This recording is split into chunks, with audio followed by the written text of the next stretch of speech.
Hey everyone, welcome back. Today, I'm going to show you how to contact Amazon customer service if you're having an issue with an order, account, or any Amazon service.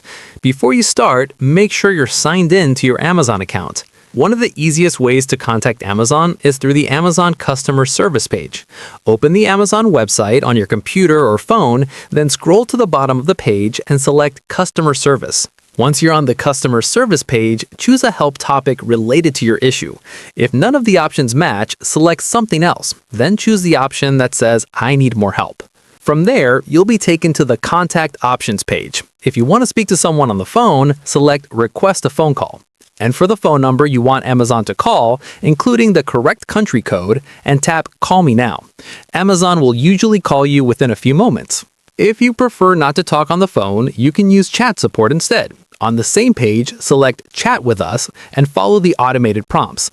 If the automated options don't resolve your issue, you'll be connected to a live Amazon associate. The chat window can stay open for up to 24 hours. If you're using the Amazon mobile app, open the app and tap the three-line menu icon at the bottom right. Scroll down and select Customer Service. From there, you can use quick links, start a chat, or request a callback, just like on the website. You can also contact Amazon by email if you need to escalate an issue or explain something in detail. Send an email to Amazon's customer service address using the email linked to your account, and describe your issue clearly. You can attach photos if needed, and an Amazon representative will respond. Another option is to call Amazon customer service directly using the phone number associated with your account. Once connected, follow the prompts, and if needed, you'll be transferred to a live representative. And that's how you contact Amazon customer service.